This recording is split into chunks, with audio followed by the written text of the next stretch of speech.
Voilà, alors, aujourd'hui, on va prendre la suite d'archéoastronomie, c'est archéoastronomie 3.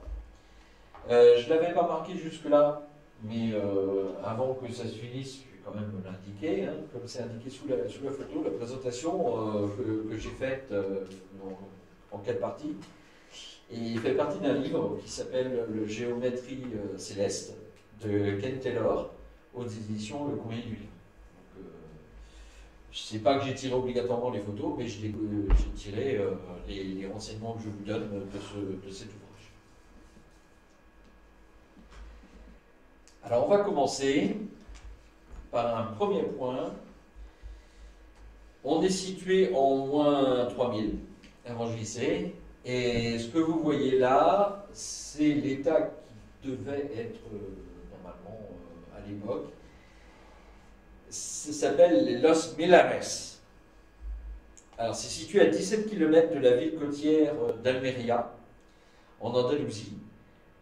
L'agglomération de Los Millares, datant de moins 3000 à moins 2500 avant JC environ, est l'un des plus importants sites mégalithiques en Espagne.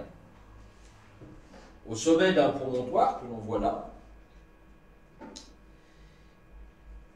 surplombant le fleuve Andarax, qui est en bas, il y a une citadelle fortifiée. Plus bas, on trouve un village plus grand que la citadelle et composé de huttes en pierre. Le site entier est cerné par un mur d'une épaisseur moyenne de 2 mètres. Ce mur extérieur fut solidement fortifié par au moins 17 tours et des ouvrages de retenue, ainsi que 2 grandes entrées. On va voir un peu ce que ça donnait. Voilà, ce que ça devait être à peu près à l'époque. À l'extérieur de l'agglomération, un cimetière renferme au moins 80 tombes à couloir. Plutôt que d'utiliser une petite quantité de très grosses pierres, ces tombes furent bâties avec une très grande quantité de petites pierres et quelques mégalithes pour obtenir une entrée impressionnante. Le couloir et la salle funéraire furent construits selon des techniques de pierre sèche pour les murs et le toit à forme d'aube. Alors, je vais vous montrer d'abord, avant de voir les tombes, ce que donnait un petit peu Los Millares. Donc là, vous avez la ville interne. Voilà, l'entrée, assez impressionnante. Vous voyez, commencez à voir les tombes à l'extérieur. Voici un petit peu ce qui a probablement été un peu remis en état quand même par rapport à l'époque. Voilà, encore, là, ça vous donne un peu de l'importance hein, des murs qui étaient à l'époque. Et voici des tombes. Enfin, une partie.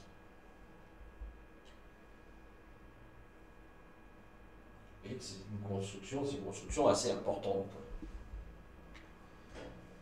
Et voici là une des tombes principales. Et vous voyez ici l'intérieur. Quand je vous disais que c'était construit en forme de dôme, on voit la forme.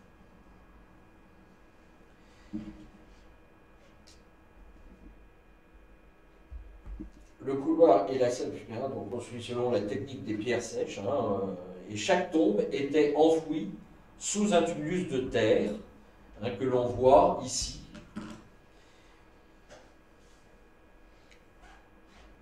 Les tombes étaient collectives, chacune contenant entre 30 et plus de 100 sépultures. On entassait les morts au fur et à mesure. À quelques exceptions près, toutes les tombes de Los Millares font face à l'est. Leurs entrées alignées afin de laisser la lumière du soleil levant entrer dans le couloir. Toutefois, seules 2 tombes sont alignées directement sur le lever du soleil au solstice d'été et une seule sur le lever du soleil au solstice d'hiver. Donc là, on a des tombes qui sont alignées de manière plus ou moins différente. petit peu une représentation de ce que c'était si on faisait une coupe en tranches. Eh bien, on obtient ces images. Je parlais tout à l'heure des grandes plaques qui servent à soutenir, et puis après on entasse plein de petites pierres pour former le tout.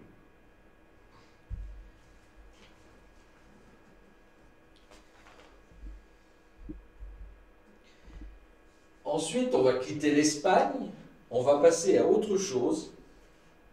On n'est pas très loin non plus, bien que, enfin bon, à l'échelle de la planète, on n'est pas loin. Je vous présente la pierre de Talcadi. Donc c'est à Malte.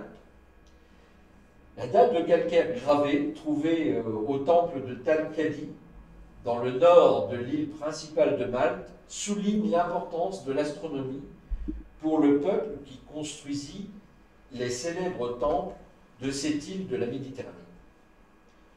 D'une grandeur d'environ 29 à 24 cm et 5 cm d'épaisseur, la pierre est gravée de lignes rayonnantes qui divisent la surface en 5 parties. Les lignes, vous les avez, vous les voyez ici. 1, 2, 3, 4, et normalement la cinquième est juste en dessous.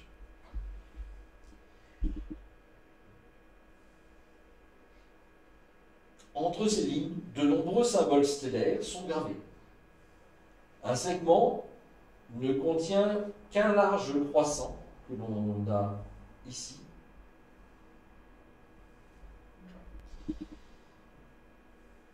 Comme la Lune, quand elle est presque à sa phase de quartier. Beaucoup de gens supposent que, à l'origine, cette dalle grossièrement gravée faisait partie d'un disque, une carte du ciel qui aurait été divisée en 16 parties environ par des lignes gravées. Ce nombre est en accord avec l'idée d'une année divisée en 4 saisons par les solstices et les équinoxes, puis subdivisée de nouveau.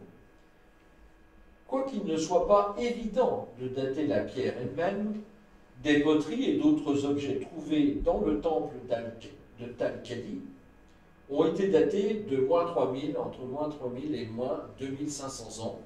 Vous voyez qu'on retrouve la même date que Los Millares, par exemple, même époque.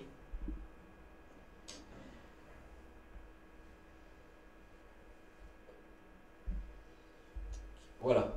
Donc vous voyez, là, on a les représentations. Donc il y a probablement une étoile, Sirius Regal Voltigeuse, le taureau qui est dans la deuxième partie, puis une représentation normalement de quartier de lune, mais qui ressemble aussi quand on regarde de près à la forme du temple du Talcadi lui-même, puis les Pléiades, puis les Persées. Et donc du même coup, vous voyez, vous regardiez par le temple et vous voyez l'ouest de l'observatoire est situé à l'ouest.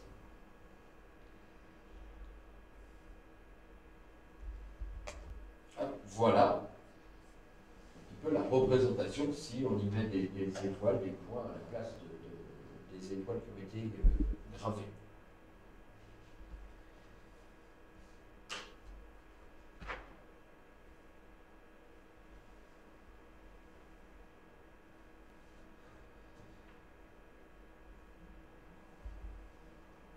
Pardon.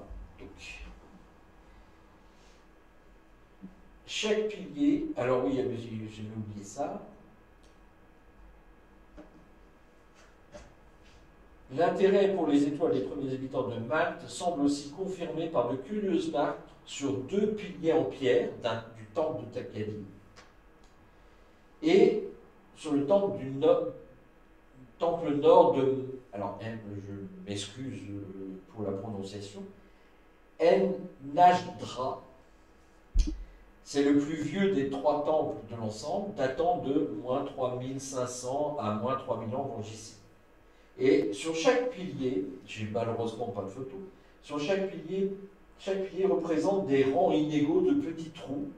Le nombre de trous ne correspond pas exactement d'un rang à l'autre, mais après quelques rangs, le total cumulé de trous sur chaque pilier correspond très étroitement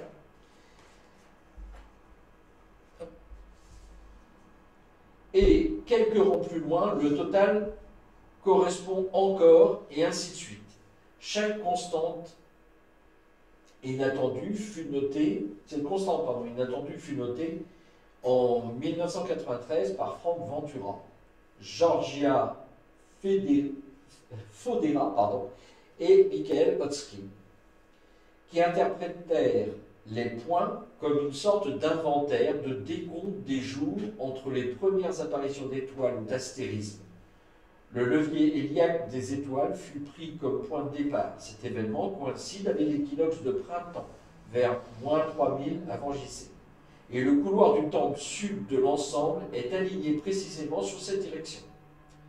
On a découvert que les points sur les piliers correspondaient aux intervalles entre les levées héliaques d'Aldébaran, d'Hésiade, Beltégeuse, Bellatrix, Rigel, Sirius, de Mirzan et d'Arcturus. En fait, chaque rang, il y a plusieurs rangs de trous, correspondent à chaque levée de ces étoiles. Donc voilà une curiosité qui est située à Malte.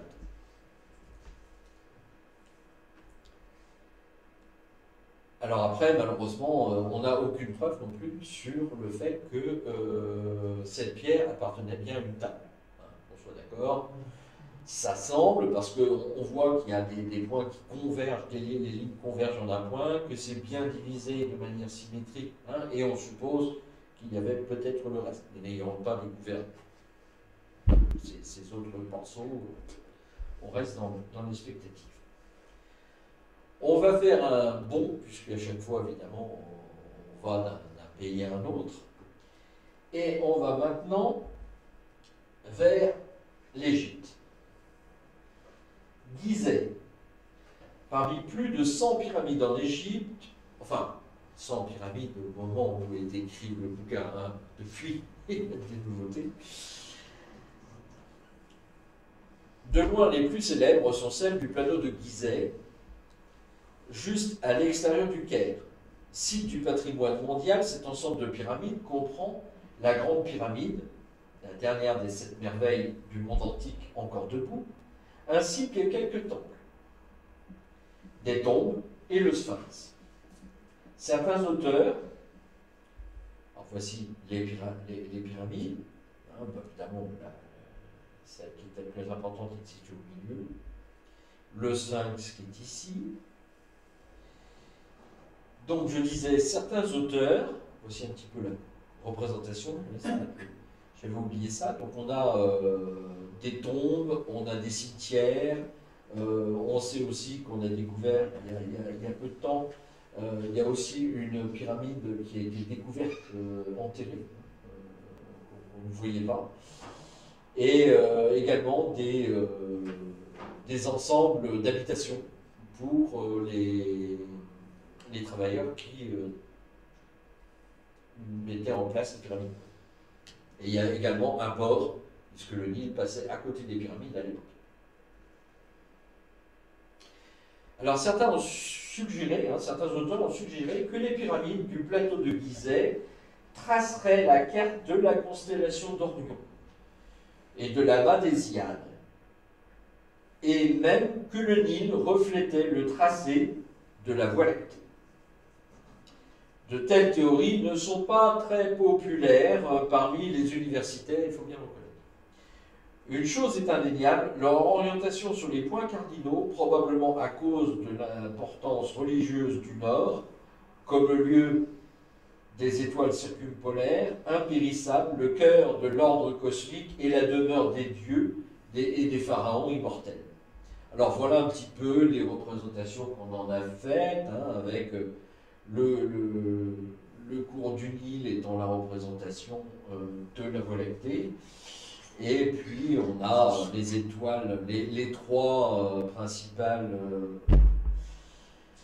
pyramides qui représentent les 3 étoiles de la ceinture d'Orion. Bon, après on voit toujours un petit peu ce qu'on veut, vous mettez un certain nombre de points, vous trouverez toujours quelque chose. Mais bon.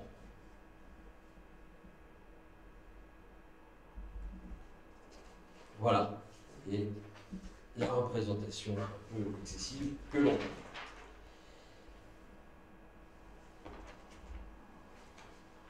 Vers l'Orient, le sphinx surveille résolument l'horizon où le lever du soleil a lieu aux deux équinoxes. Ces deux événements, à des mois de distance, se produisent pourtant à un endroit unique à l'horizon. Et c'est là que regarde le sphinx. Donc il n'a pas été fait au hasard.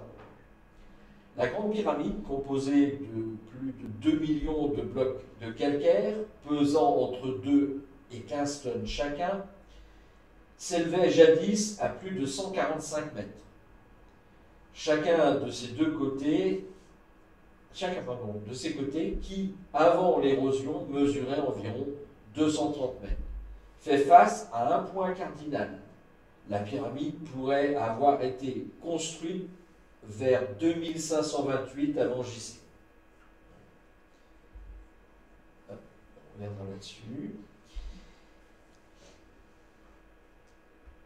En 2000, Kate Spence publia une nouvelle théorie sur la manière dont la base de la Grande Pyramide fut alignée au nord avec une erreur d'à peine 3/60 de degré. Même s'il n'y avait pas d'étoile polaire pratique sur laquelle orienter l'édifice, elle émit l'idée que les étoiles circumpolaires pouvaient avoir fourni la solution. Vers l'époque de la construction probable de la pyramide, le pôle céleste était situé précisément entre deux étoiles proches et assez brillantes. Vous aviez d'un côté Mizar et de l'autre côté Kochab. Quand ces deux étoiles s'alignaient verticalement, les architectes auraient pu utiliser un simple fil à plomb pour reporter l'alignement franc-nord sur le sol. À quelque distance au loin, un assistant sans doute muni d'une lampe aurait pu être dirigé afin qu'il se déplace d'un côté à l'autre jusqu'à ce que la lumière s'alignât parfaitement avec le fil à plomb, les étoiles et donc le pôle nord céleste. Voilà. Parfois, il n'y a pas besoin d'aller chercher obligatoirement des extraterrestres pour expliquer les choses. Oh, tellement de théories dans ce domaine. L'idée que les trois pyramides ressemblaient aux trois étoiles de la ceinture d'Orion date de 1983. La disposition de cet alignement exigerait que les pyramides fussent plus vieilles de 8000 ans que l'estimation d'usage. Donc, il est quand même plus crédible que ce ne soit pas aligné fort en Orion. C'est pour ça que je voulais un petit peu le détail. La Grande Pyramide en est seule. est la seule pyramide munie de puits stellaires. 4 tunnels construits précisément à travers les côtés nord et sud. Seules les 2 issues de la chambre du roi traversent la structure jusqu'à l'extérieur. Vous voyez, là on a la chambre du roi. Hop, il faut que je retrouve là. Voilà, la chambre du roi ici. Et vous avez des chemins qui mènent à l'extérieur. Vous avez également ici une autre. Puis ici, à partir d'une autre chambre, vous avez également une rampe.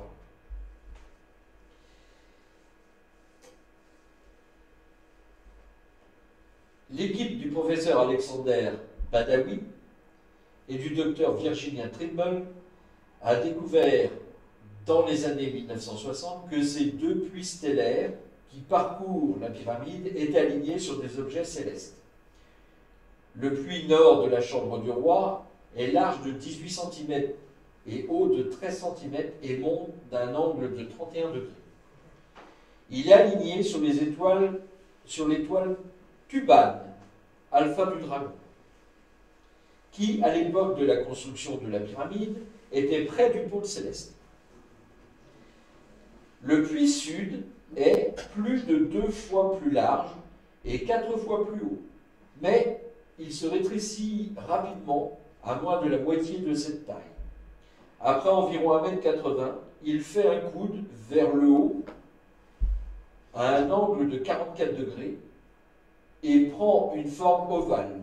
Puis, après une distance de 2,50 m, il devient rectangulaire et dévie légèrement vers l'ouest.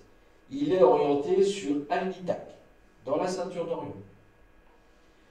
un astérisme représentant Osiris, le dieu égyptien de la mort et de la renaissance. Les textes disent que le pharaon devait visiter les 2 étoiles dans l'au-delà pour atteindre l'immortalité et prendre sa place au sein des dieux. Les puits de la chambre de la reine sont larges d'environ 20 cm. Et pour autant qu'on le sache, ils furent bloqués délibérément avant d'atteindre l'air extérieur. Donc c'est celui qui n'arrive pas jusqu'au bout, qui est situé ici. La chambre de la reine est là, et on monte, et c'est bloqué là.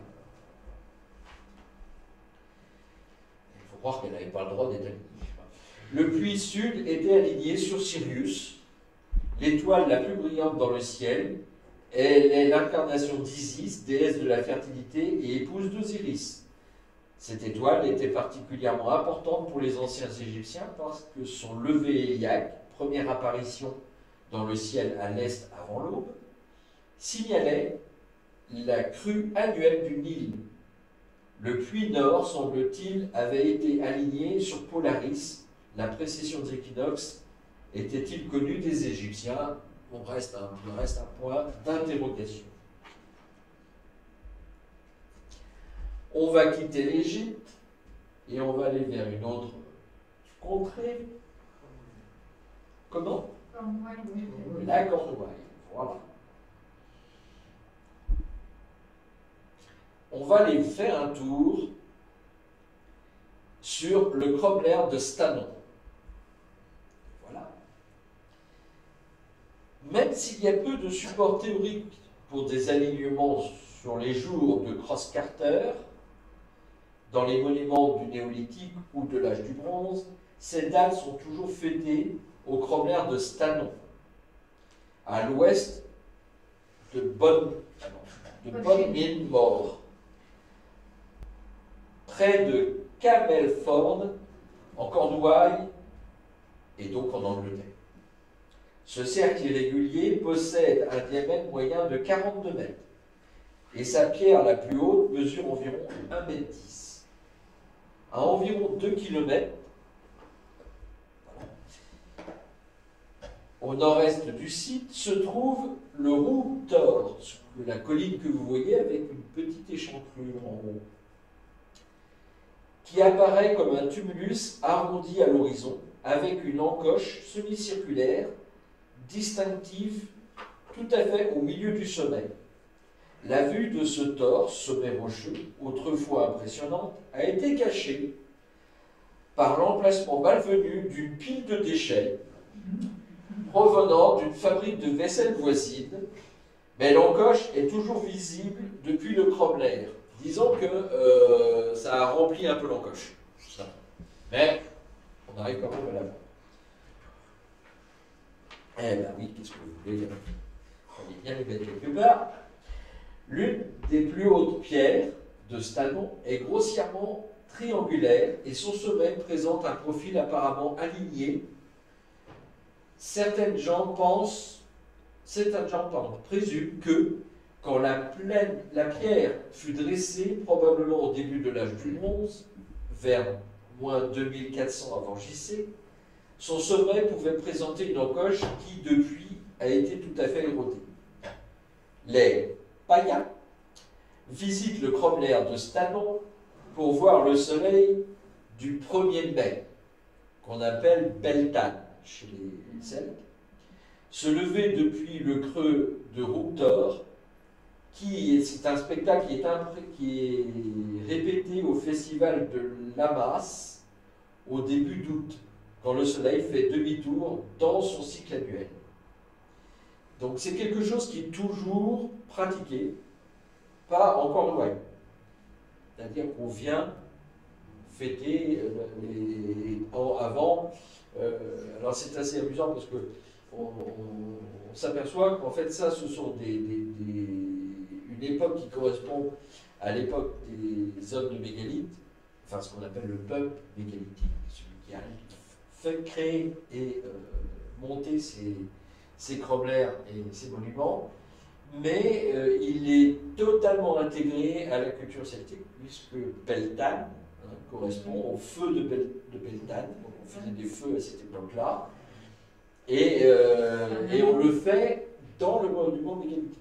C'est comme ça qu'on fait en octobre.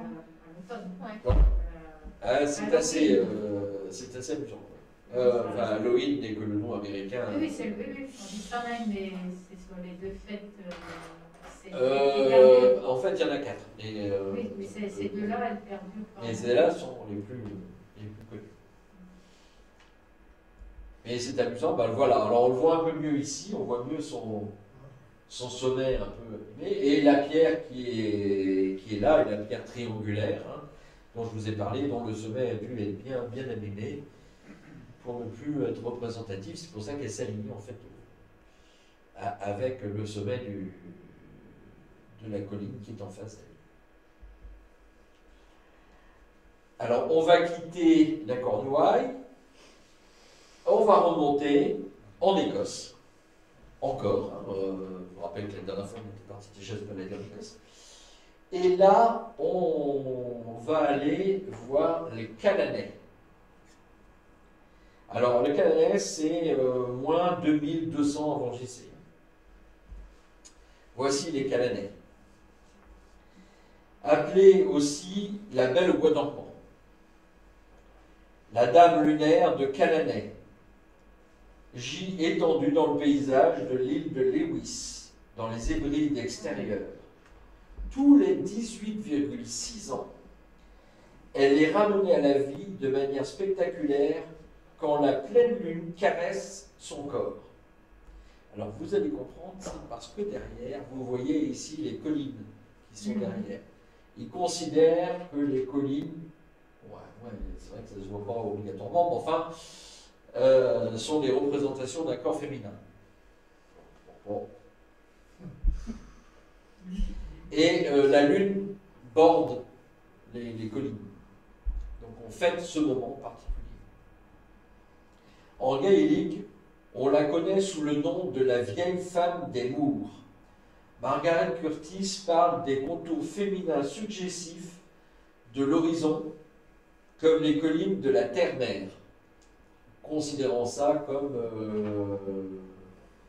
la déesse Anande, en fait, pour les Celtes. Plusieurs sites néolithiques locaux semblent avoir des alignements sur la Belle au bois dormant. Mais un est devenu célèbre, le cromlech complexe du nom de Calanais. Il surplombe l'est du Roc Rogue, un bras de mer qui pénètre de quelques 10 km à l'intérieur des terres.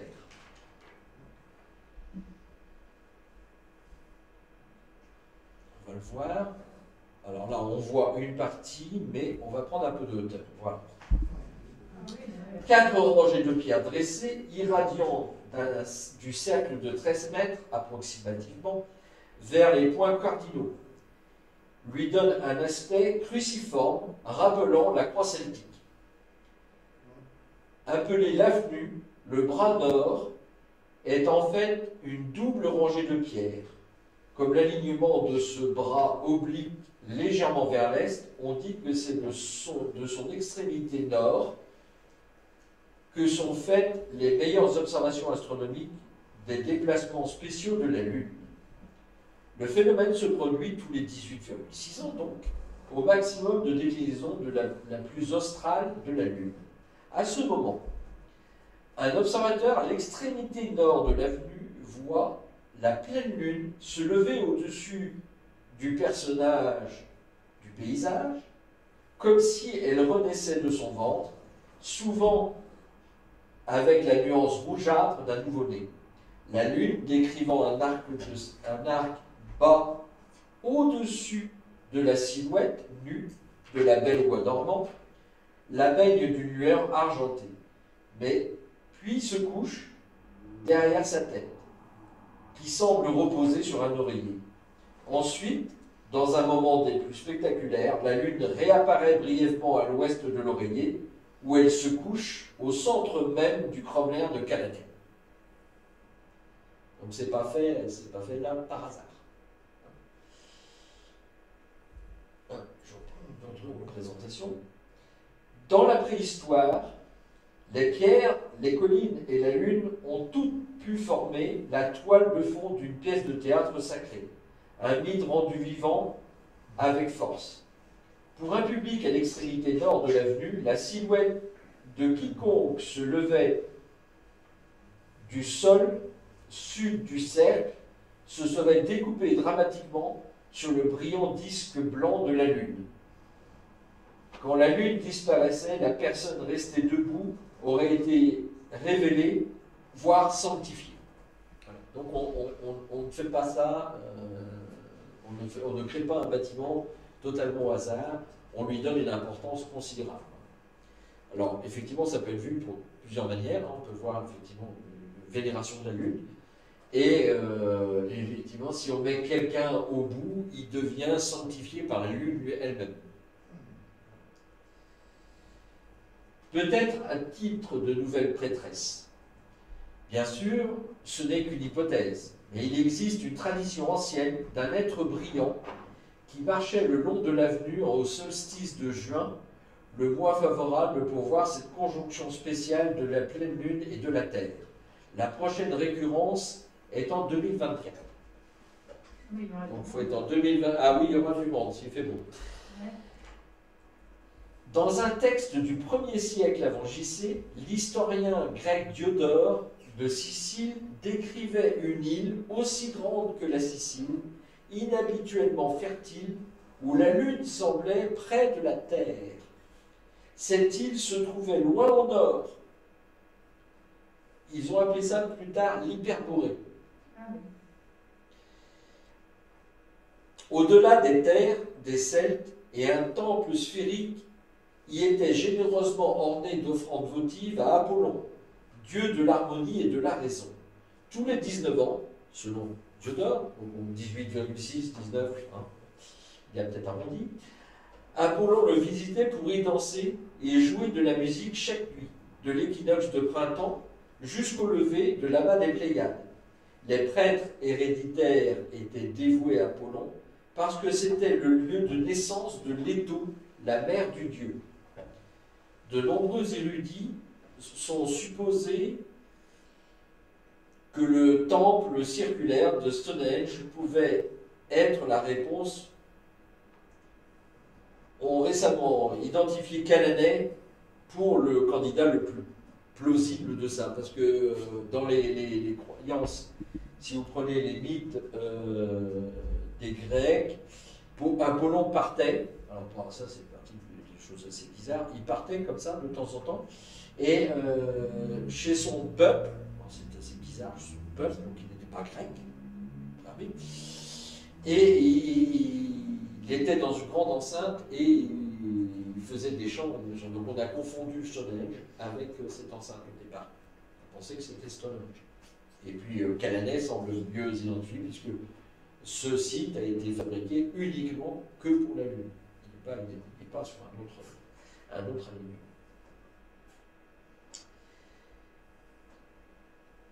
Diodore expliquait l'intervalle de 19 ans entre les visites d'Apollon en faisant référence à l'année de Méton.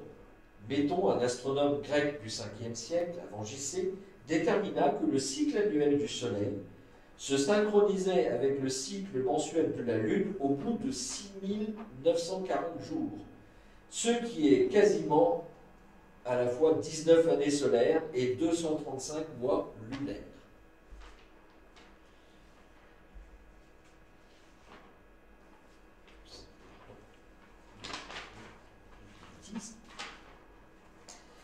Le cycle métonique n'a aucun lien spécial avec Canaanais.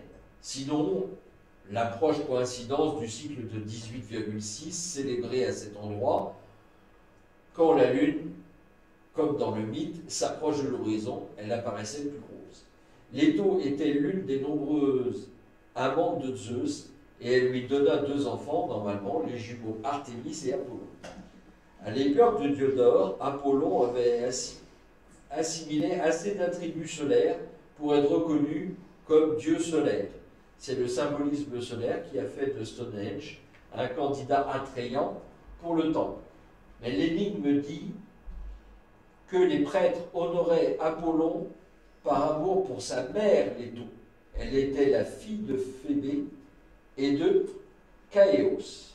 Phébé était associée à la lune, son nom signifie la brillante, tandis que Caïos semble avoir été plus la personnification de l'axe polaire.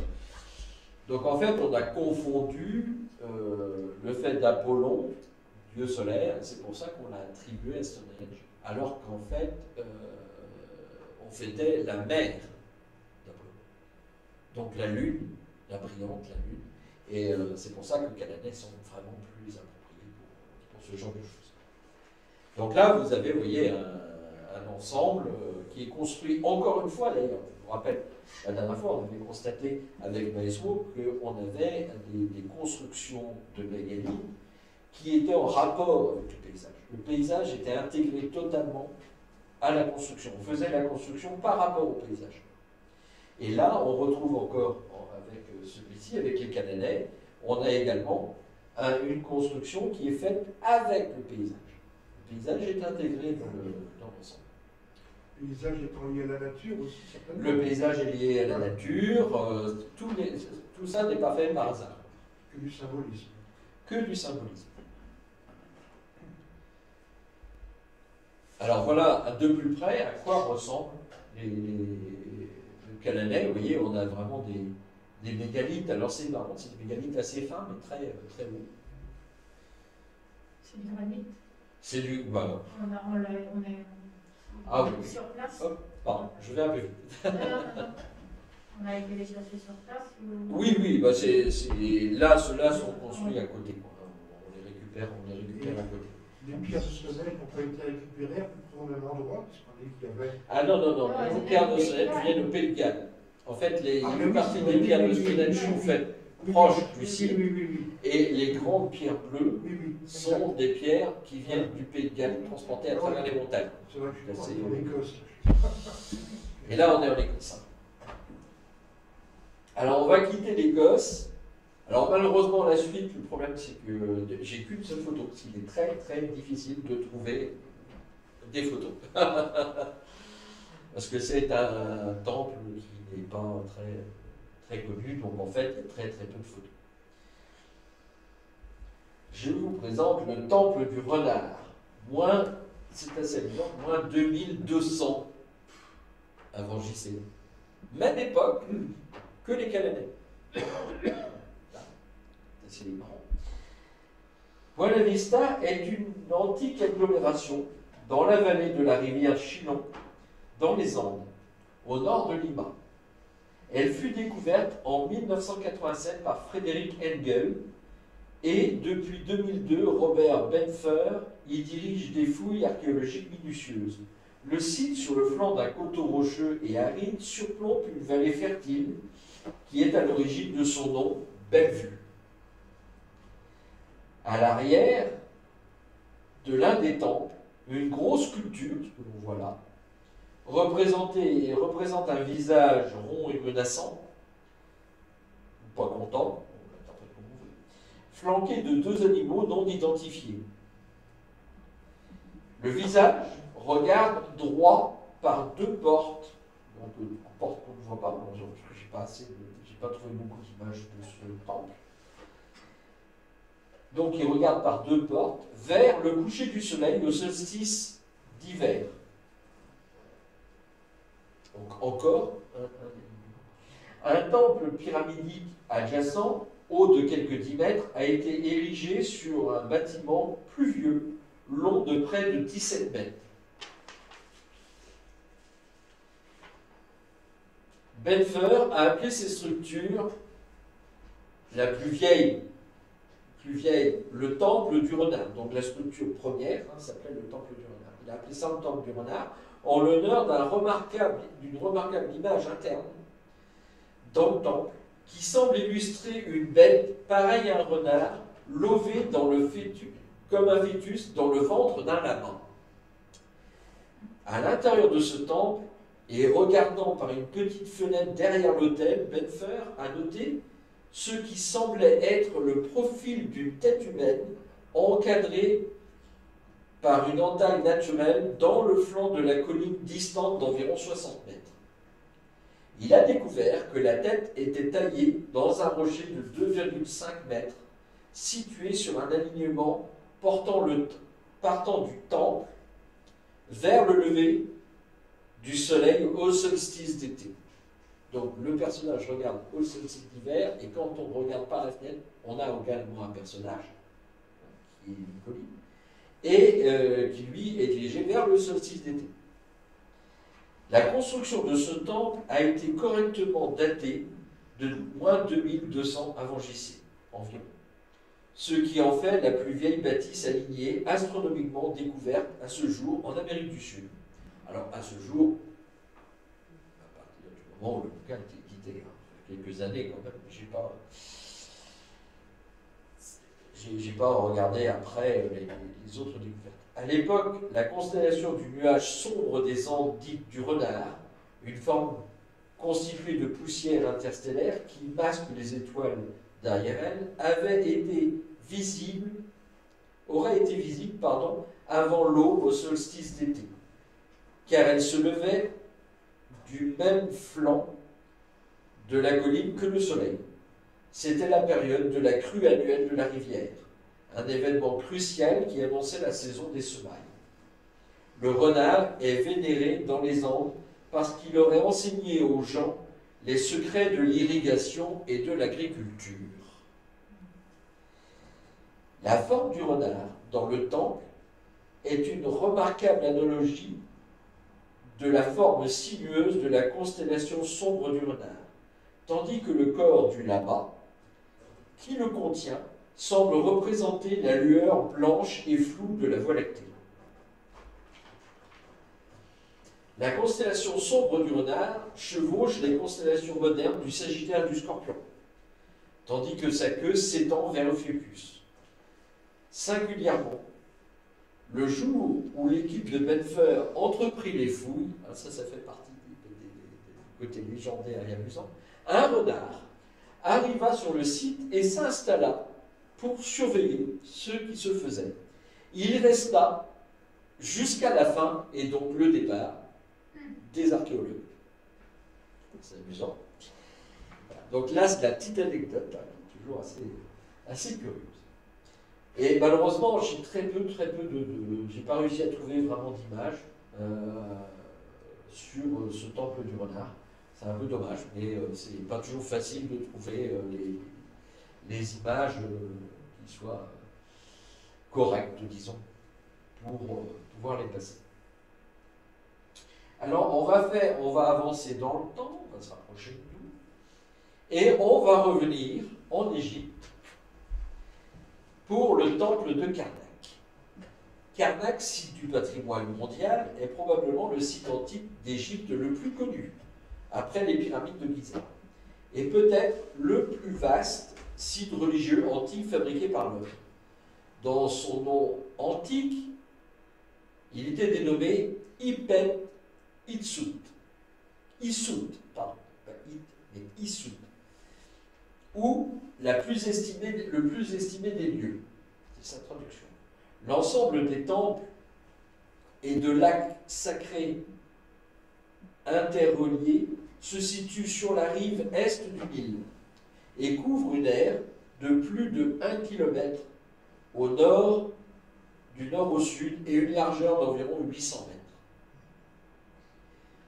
Ce site sacré formait une partie de Thèbes, l'antique capitale d'Égypte. Ces ruines se trouvent à 650 km au sud du delta du Nil, à environ 3 km au nord de l'agglomération moderne de Luxor. Le centre du complexe et foyer principal original de rituels et de culte est l'enceinte du dieu solaire Amon-Ré. Comme la plupart des temples égyptiens, l'enceinte fait face au Nil. Hop, voilà, le Nil. Alors vous avez une rangée de représentations, de béliers. Je crois que c'est des béliers, têtes de bélier sur corps de lion. Voilà. Vous voyez le Nil est d'accord. Non. Sur la rive ouest du fleuve, directement à l'opposé, se trouve la nécropole royale de la vallée des rois. L'enceinte d'Amon-Ré contient un alignement central de temples et de portails cérémoniels qui forment un axe rituel pointé vers ce lieu hautement significatif. Norman Lockyer, physicien et pionnier de l'archéoastronomie à l'époque victorienne, croyait que cet axe était aligné aussi en direction du coucher du soleil au solstice d'été. Utilisant la mathématique de l'astronomie pour corriger les effets du changement graduel de l'obliquité de l'écliptique, il calcula que la date de l'alignement solaire et donc la construction du temple se situait vers moins 3700 avant JC. Cette date correspondait assez bien à la chronologie acceptée du passé de l'époque. Toutefois, la chronologie de l'Égypte fut révisée radicalement au début du XXe siècle et nous savons maintenant que la phase initiale de Karnak s'amorça vers moins 1900 avant JC. Au début de la 12e dynastie. Lockyer s'était trompé. À cette nouvelle date, les derniers rayons du soleil du solstice d'été n'auraient pas pu pénétrer l'axe principal du complexe du temple d'Amon-Ré, parce que le disque solaire aurait déjà disparu derrière les collines de la rive ouest du Nil. Fort de cette preuve, les archéologues conventionnels écartèrent les théories de Lockyer et de l'astronomie dans leur domaine. Voici l'alignement principal de Karnak. Dans les années 1960, Gerald Hawkins révéla l'alignement du temple d'Amon-Ré à Karnak et non seulement confirma-t-il la fenêtre du solstice d'hiver de Lockyer, mais il remarqua aussi une autre fenêtre dans la salle de Thoutmôsis III, alignée sur le lever du soleil au solstice d'hiver. Ce temple contient une inscription montrant que le pharaon devant la fenêtre et l'inscription associée dit « Louange, le visage d'Amon-Ré, le plus grand des dieux ». Le pharaon devait se trouver devant la fenêtre au moment où et prononcer ces mots.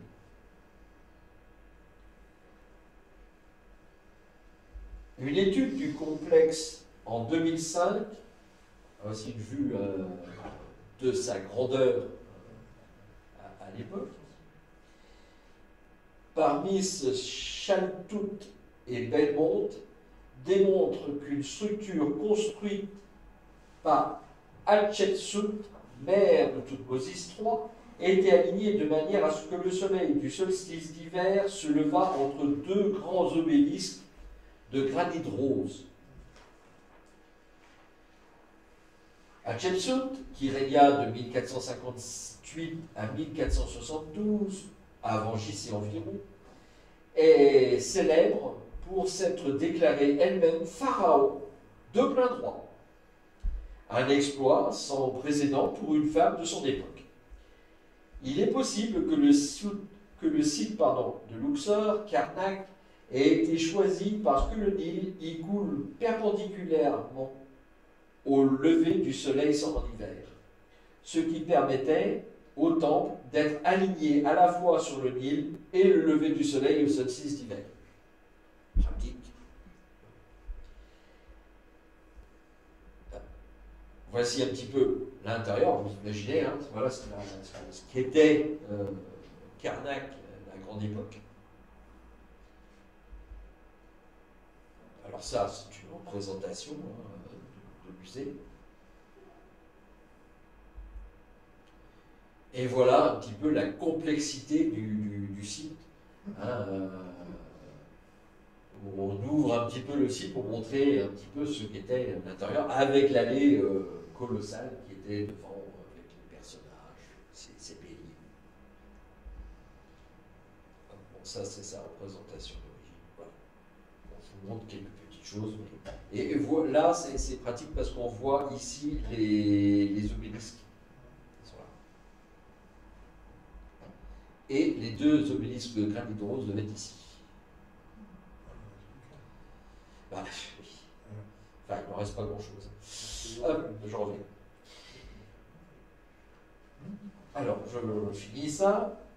La voie processionnelle du temple d'Amon-Ré à Méroé, à quelques 900 km au sud de Karnak, dans le Soudan actuel, se situe dans le même alignement.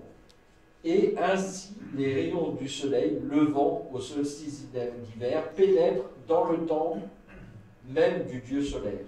La dévotion à Amon-Ré était largement répandue et beaucoup de temples lui étaient dédiés. On s'attend donc à trouver de nouveaux autres alignements similaires parmi les monuments que l'on pourrait trouver en Égypte. Alors, il faut savoir aussi, parce que ça n'est pas indiqué, mais que presque chaque pharaon, ce temple au début que l'on voit très, très complexe, en fait, chaque pharaon l'a augmenté, agrandi, embelli. Il fallait faire mieux que le précédent. Donc, c'est pour ça que vous avez des pharaons qui ont ajouté des pièces, des machins. Et donc, on a des alignements qui se complexifient au fur et à mesure. Lui, il a peut-être pu savoir comment on faisait à l'époque, mais enfin. Et qui effaçait aussi ce qu'avait fait l'autre avant. Voilà, alors certains. Oui, il faut dire que certains se faisaient clairement effacer. Les civils. Ah bah oui. Ou on réutilisait aussi le personnage, on supprimait le dernier, et puis hop, on mettait le sien à la place. Enfin, sa tête à la place, mais on a vu aussi qu'ils avaient réutilisé aussi des pierres. On trouvait des pierres qui étaient dans l'autre. On va partir un peu ailleurs. On est là au proche de la Slovaquie et de la Croatie. On va parler d'autre chose. Le Castellieri. Là, c'est moins 1500 avant JC. Dans la campagne autour de l'extrémité nord de la mer Adriatique, particulièrement au nord-est de l'Italie et de la péninsule d'Istrie, on trouve un groupe distinctif de grandes enceintes fortifiées appelées Castellieri. En général, ces enceintes furent construites stratégiquement au sommet des collines. Je vous montre. Voilà. Après, il n'en reste pas obligatoirement grand-chose. Et on a plusieurs enceintes. Et voilà à quoi ça devait ressembler à l'origine.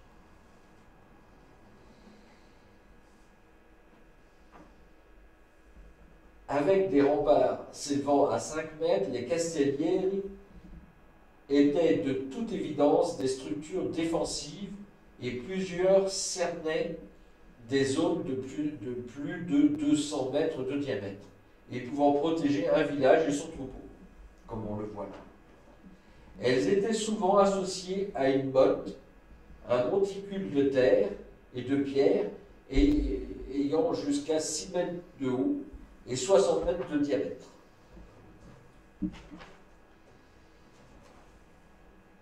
Ils furent érigés pendant plus d'un millénaire, entre moins 1500 et moins 300 avant JC.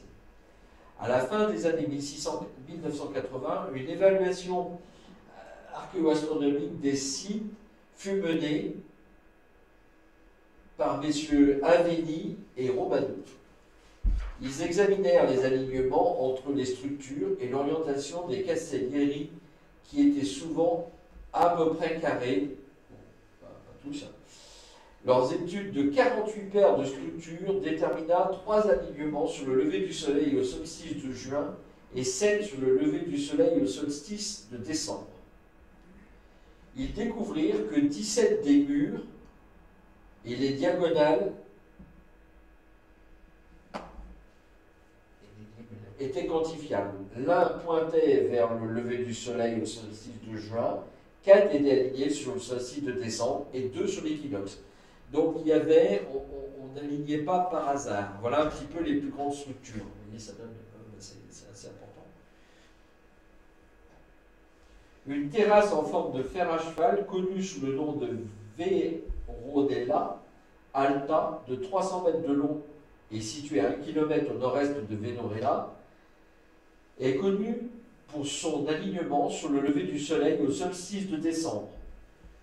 Ce remblai peut être tout ce qui reste d'une structure originellement ovale, mais ce n'est pas la partie pointue qui est alignée vers le soleil, le lever du soleil. C'est une ligne perpendiculaire à cet axe, ce qui présente un contraste avec le fer à cheval des pierres de Stonehenge. Oups, pardon. Je vais un peu.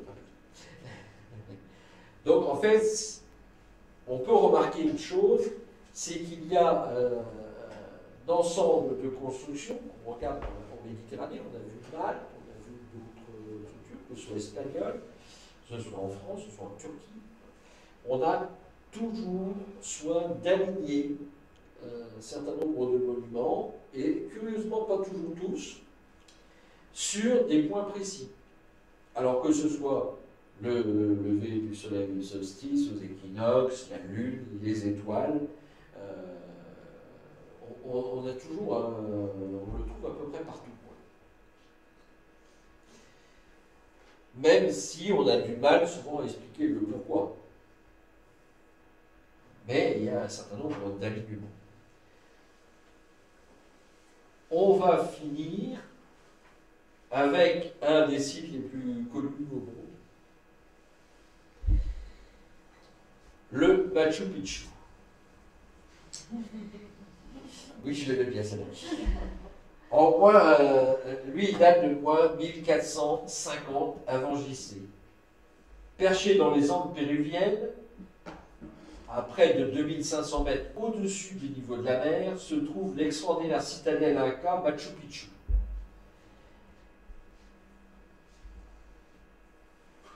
Elle fut bâtie vers moins 1450 avant JC, mais abandonnée à peine un siècle plus tard, probablement à cause de maladies introduites par les Européens, comme la variole. Perché sur une corniche dominant la rivière Urubamba, le site échappa à l'attention des envahisseurs espagnols au XVIe siècle, puis fut oublié et graduellement envahi par la végétation jusqu'à sa découverte en 1911 par Hiram Bingham, un archéologue et explorateur américain. Les constructions étaient assez solides pour résister à d'importants tremblements de terre. La cité possède une place centrale, que l'on voit là, et environ 150 structures, dont des maisons, des sanctuaires religieux, des fontaines, des temples et des places publiques. Et évidemment, ce qui fait un peu la particularité, des terrasses agricoles, avec des systèmes d'irrigation. La plupart sont toujours en excellent état de conservation. Pour l'essentiel, la raison d'être de l'agglomération reste inconnue. Elle peut avoir été un domaine royal, un centre religieux et un lieu de pèlerinage, une garnison ou même un centre d'essai agricole. La diversité des terrasses offre un éventail de microclimats qui pourraient avoir été utilisés pour des expériences de culture. Les terrasses auraient pu fournir assez de nourriture pour les 800 personnes environ que le site pouvait contenir. Voici la dimension des terrasses, de la totalité pratiquement des terrasses. Vous voyez que c'est assez impressionnant.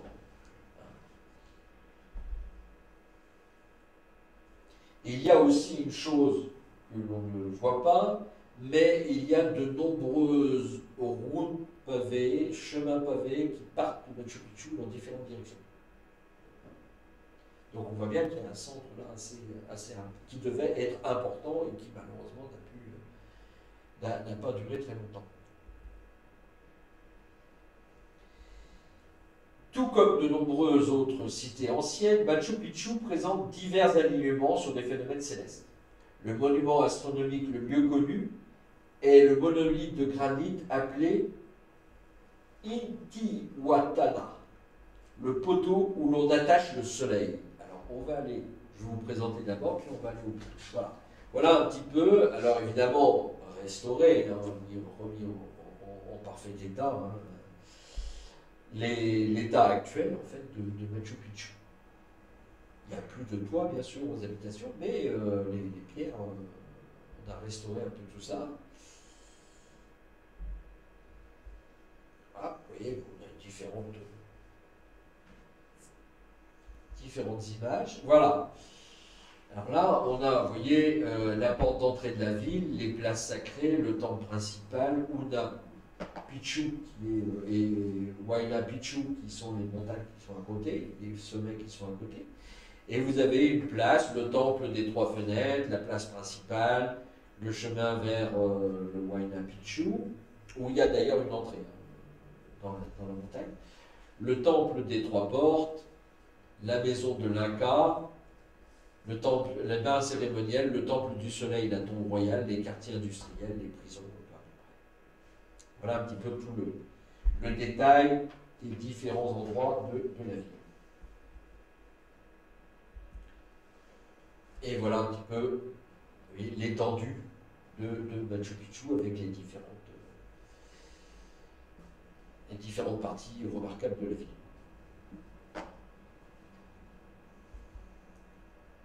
Revenons à Machu Picchu. Je ne finis pas, j'ai mis beaucoup d'images, je trouve ça absolument magnifique. C'est beau. Et un travail de fou pour l'auteur colossal, 2500 mètres d'altitude. Et il faut les. C'est tout à fait remarquable. Ça, voilà l'apparence que devait avoir Machu Picchu à l'époque. Si on rajoute les toits, voilà ce qu'on voit ça représente. Oui.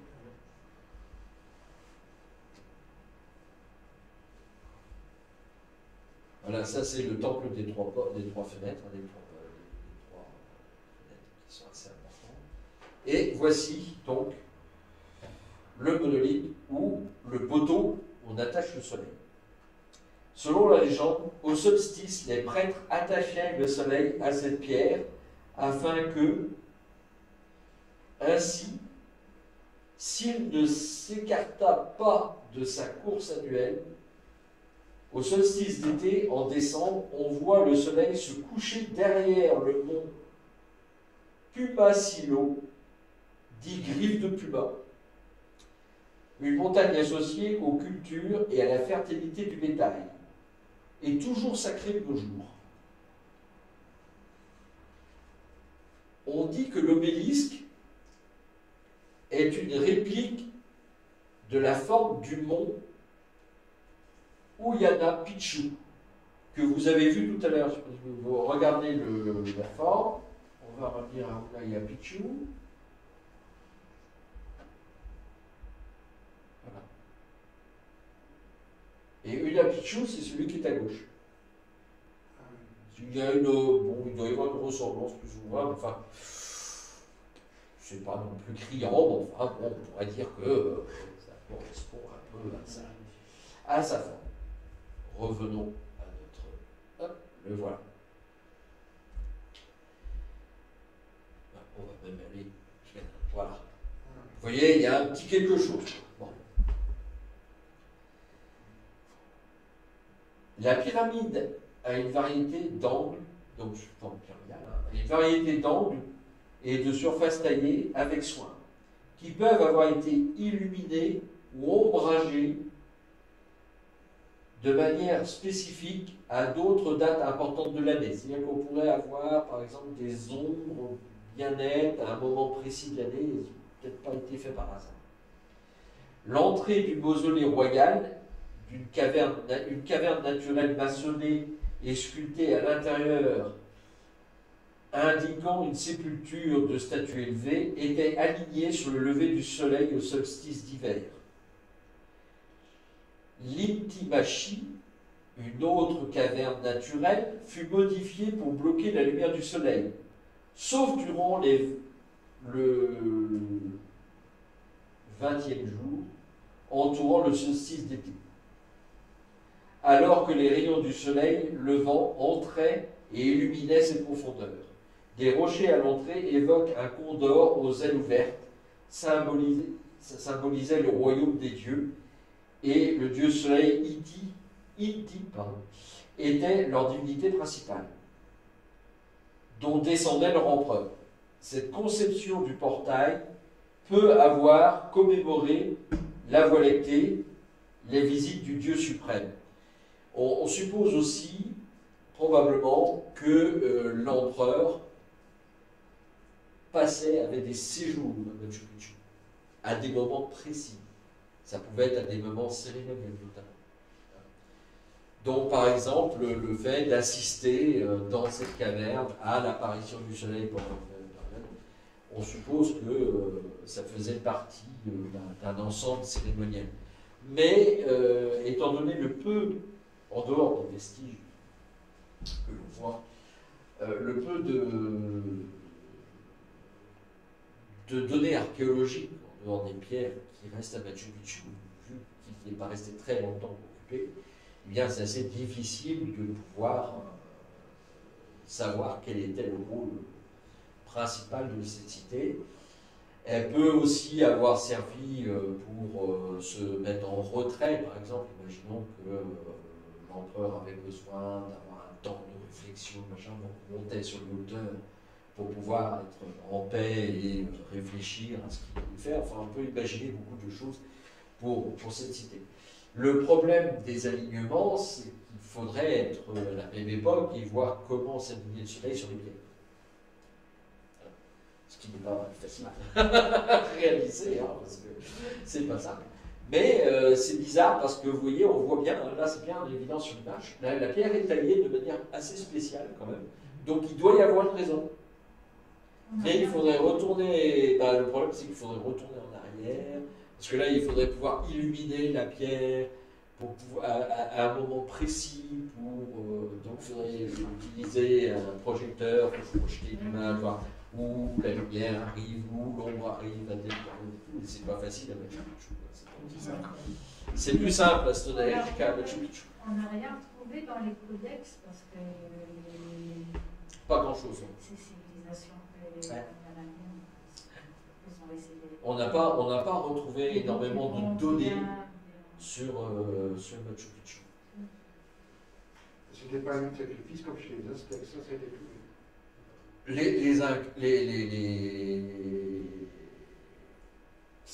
C'est pas leur truc. Non. C'est pas leur truc. Les Aztèques, les Toltecs, ils étaient obsédés par ça, il faut bien le connaître. Et ils en tuaient des quantités phénoménales, à tel point qu'on disait que le sang coulait en rivière. C'est l'horreur. Et puis ils enterraient, ils sacrifiaient les gens pour les foutre dans la construction. Il y a des cadavres dans les constructions. C'était assez, assez spécial quand même. Et plus le rang était élevé, mieux c'était pour sanctifier le. Donc que tu sois roi ou machin, tu pouvais passer à la casserole quand même. Donc c'était assez particulier pour ouais. Mais ça a ses limites. On parlera à un moment donné, plus tard, d'une autre cité qui est bien connue, qui a été abandonnée en fait. Les Mayas ont cru que c'était une cité des dieux. Mais en fait, c'était une civilisation précédente qui avait construit cette cité. Ça a très mal fini pour les prêtres. Oui, parce que dedans, effectivement, on a trouvé donc, des cages de pierre, où on avait des cadavres. Des cadavres. On trucidait les gens, puis on mettait plusieurs, puis on montait d'un étage. Et une fois qu'on avait monté l'étage, paf, et on recommençait, et puis on montait d'un étage. C'était un peu l'horreur. Et à un moment donné, tant que les prêtres pouvaient prétendre être efficaces, dans le sens où les sacrifices avaient des résultats, ça pouvait marcher. Et à partir du moment où ça n'a plus fonctionné, ben, en fait, il y a eu une révolte en une nuit, hein, c'était extrêmement rapide. Hein, le peuple s'est révolté, a trucidé tous les prêtres et rois et machin qu'il y a, et ils ont foutu le feu à la ville. Voilà, donc le moment où. Il y a eu la sécheresse, quand il est arrivé, il ne pouvait rien faire. Et ils pouvaient sacrifier tant qu'ils voulaient, ça ne marchait pas. Hein, voilà. Donc ça peut très mal finir aussi. Mais ça n'est pas le cas des Incas. Là, c'est plutôt. Les Incas, c'est plutôt des gens qui vont créer tout un système, qui vont combattre. Hein, il y a du sang aussi, hein, parce que bon, ils combattent les cités à côté, bon, ils ne se gênent pas. Mais ce qui est remarquable, c'est leur système. C'est des systèmes très, très, très ordonnés. Les Incas ont différentes cités déjà, Machu Picchu étant Inca, un peu à part. Et il faut savoir qu'à Machu Picchu, par exemple, tout ça qu'on parle de culture spécifique, parce qu'il y a des chemins qui vont vers la forêt amazonienne. Donc probablement pour ramener des plantes, il y avait un échange avec les peuples de la forêt amazonienne pour ramener le machin. Peut-être qu'ils le cultivaient ou essayaient de faire des cultures à cet endroit. Donc, bon, c'est pas évident. Et le système aussi des Incas, ils avaient un système remarquable, par exemple, de routes pavées et de différentes forteresses. Il y avait des relais de poste, je trouve ça extraordinaire, il y avait des relais de poste. Il y avait des mecs qui couraient. Et il y avait des gens qui étaient entraînés pour ça, ils couraient, ils arrivaient à un relais, ils passaient le message, l'autre repartait, ils passaient le message, ils repartaient, ils passaient le message, et ils arrivaient très vite. En fait, les messages arrivaient très vite d'un point à un autre du royaume. Il fallait pas plus, il fallait qu'il y ait 2-3 jours pour arriver au bout, puis revenir. Donc les messages allaient et venaient. Ça peut dire qu'ils étaient assez organisés et remarquables. Avez-vous des questions? Presque fini. Ça n'a pas été trop long, ça va. Non. Ah, il était 17 pages de texte. Avez-vous des questions? Oh, sinon, c'est fantastique. Les menhirs de Karnak, c'est bien avant encore. Ah, c'est avant. C'est avant, c'est au moins 4000 ans. Ah oui. Voilà, c'est pour ça, pour faire la différence. Faut bien, c'est pour ça que j'essaie de situer en fait. On a eu les premiers, si tu prends les tout premiers indices, attention avec toute la prudence qui convient, les premiers indices qu'on trouve, qui sont supposés, hein, c'est moins 10 000 ans. Ah oui, carrément. Ça, c'est les grottes de Lascaux, on suppose des choses, mais on n'a pas de preuves réelles. Ensuite, on a toute la période mégalithique considérable qui s'étend partout. Hein, parce que moi, si vous regardez l'ouvrage, il y en a partout. Mais absolument partout. Des sites mégalithiques. Le centre névralgique, a priori, alors je ne sais pas comment ils l'ont calculé, probablement au nombre de mégalithes et à l'importance de ceux-ci, l'UNESCO a reconnu comme étant le centre mégalithique du monde, des constructions mégalithiques, c'est en Bretagne. Alors attention, soyons prudents, en Bretagne veut dire à l'époque, d'accord? L'Angleterre n'est pas l'Angleterre, l'Angleterre c'est la Bretagne, et ici c'est l'Armorique. Et donc toute cette partie du nord de l'Écosse, de l'Irlande, de l'Armorique et de la Bretagne, c'est le centre culturel. C'est-à-dire le centre névralgique de la naissance, en fait, de cette culture mégalithique, qui s'étend après un peu partout. Bon. Est-ce vrai? Je ne sais pas. Ils l'ont déterminé comme étant le centre culturel, tant mieux. Mais il y a toute cette période, et alors là, on va trouver énormément de sites. Ce que je vous ai cité là, c'est une partie des sites, ceux qui étaient peut-être le plus remarquable, le plus intéressant. Mais il y en a plein d'autres. Je n'ai sélectionné qu'une partie. Sinon, ce serait trop long. Ça serait des heures. Je vais regarder l'imitation du bouquin, c'est plein d'idées. Et encore, ça, c'est un peu déjà ancien par rapport à ce qui a été trouvé. Donc, ça date un petit peu. Et il y a toute cette période, et après, il y a une forte période qu'on vient de voir, entre moins 3000 et presque moins 1000. Et là, on a une période, on a autre chose. Vous voyez, vous faites passer, là, on a des civilisations plus grandes, des parties égyptiennes, on a encore des pratiques liées au mégalithisme. Et on va avoir ensuite, et c'est là que ce sera la dernière partie de l'Archéo-Astro 4, où on partira de moins 1500, moins 1200 à quelque chose de beaucoup plus récent. Et j'arrêterai là parce que après la multitude devient conséquente, donc je ne pourrais pas faire trop long non plus. Mais là on a autre chose, c'est-à-dire qu'on va aller en Chine, on va aller là on va voir énormément se développer l'astronomie en tant qu'astronomie proprement dit, là des sites spécifiques comme des observatoires astronomiques en Chine, avec des observatoires astronomiques qui construisent pour ça. Où on trouve le fameux disque de Nebra, qui paraîtra pratiquement en premier. Et où on voit là une constitution de l'astronomie en tant que réflexion complète, pas que pour servir l'intérêt d'une caste religieuse, mais pour apprendre. Le disque des bras ressemble beaucoup à un système d'apprentissage, des lieux d'alignement, de travail peut-être. Et en Chine, on a effectivement le développement de l'astronomie en tant que science, quasiment, puisqu'on a un observatoire fait par l'empereur en quelque sorte, et on va avoir des développements colossaux, puisque en Chine, on verra à ce moment-là qu'on va trouver non seulement des observatoires conséquents, avec des instruments spécifiques pour l'observation astronomique, la création d'instruments, mais en plus, on va avoir des trucs remarquables, puisque en Europe, pendant très longtemps, on va encore jusqu'à pratiquement à l'époque de Galilée, on parlera de coordonnées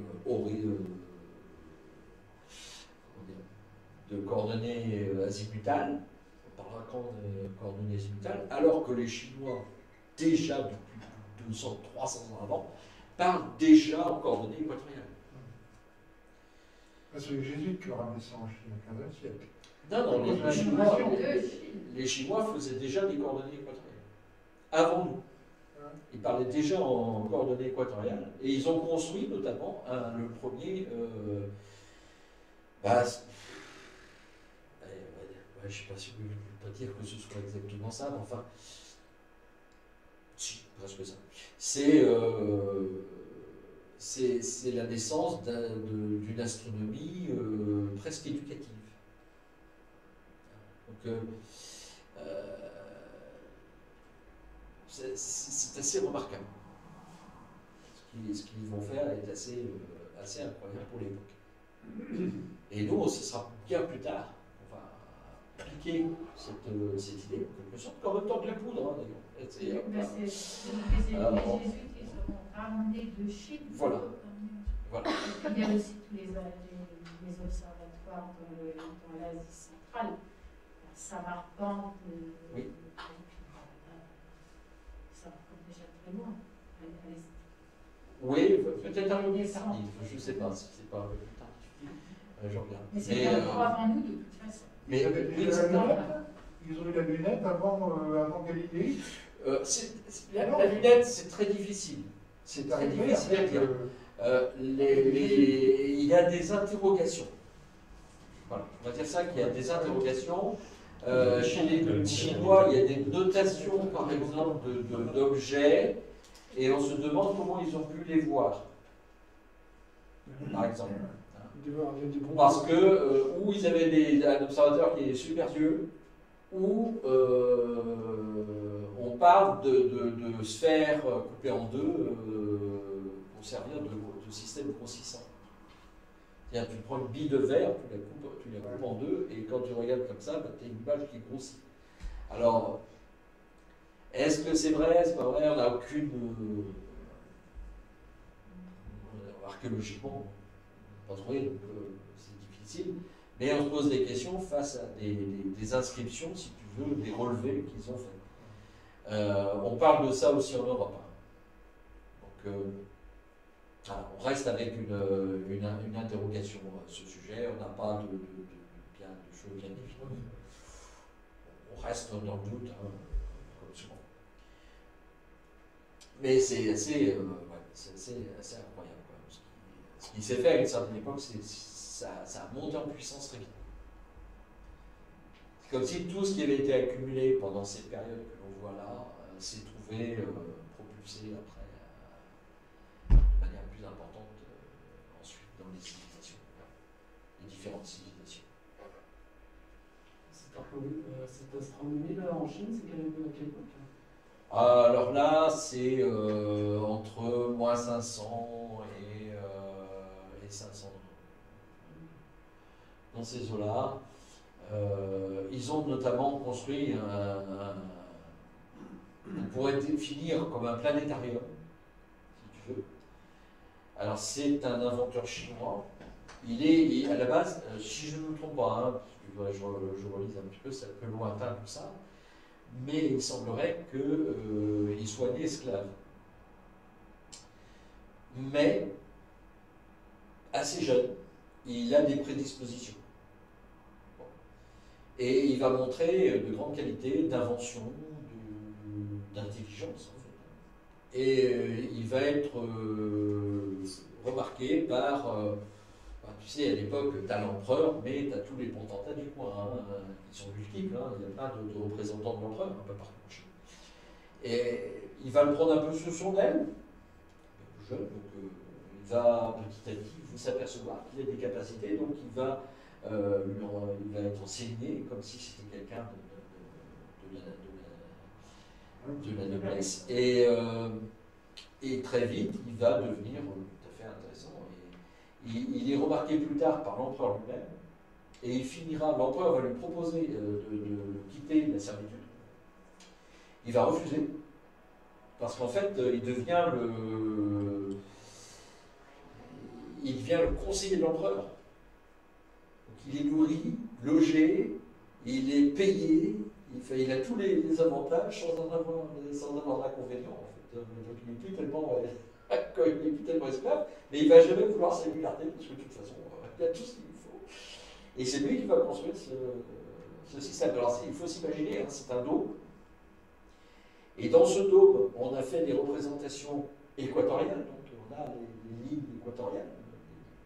Et on va y mettre les constellations. Alors attention, hein, constellations chinoises. Il faut oublier que les Chinois, il y en a beaucoup plus que et ils vont percer.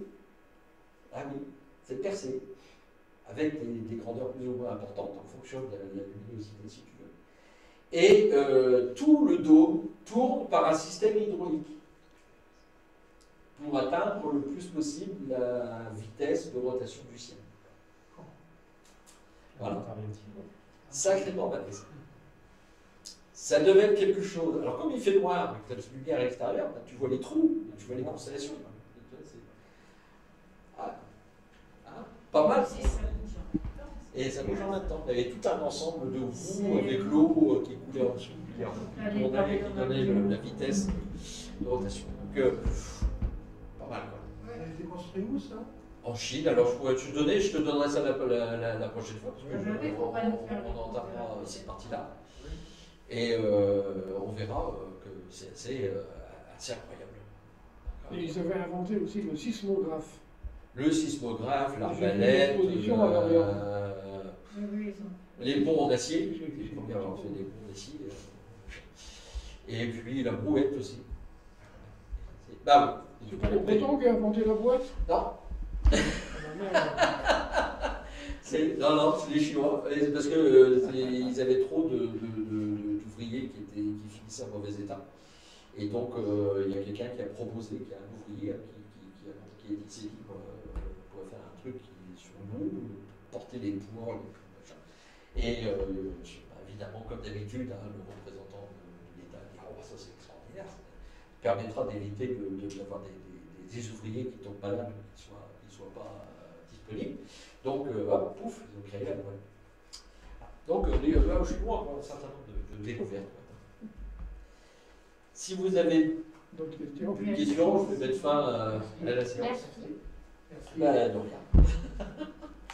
Bon, tous ceux qui vont regarder cette vidéo, j'espère que vous ferez plaisir de mettre un petit pouce vers le haut Je vais et essayer de nous trouver- poser des questions, puis on essaiera de répondre. Hein, de notre côté. S'abonner. Je vais essayer. Et s'abonner aussi. Après, j'ai Hein, regardé euh, un truc et vous pouvez je faire plein de savais pas de mettre un lien, comment ça s'est fait. Et de donner des sous si c'est possible. Ah oui. Ah, ça, on verra. Nous sommes dignes d'amour. Et puis, je vous donne rendez-vous pour un prochain archéo-astronomie 4. Ouais, je le coupe. Après, je vais sur Astrostérène et puis après. Ouais.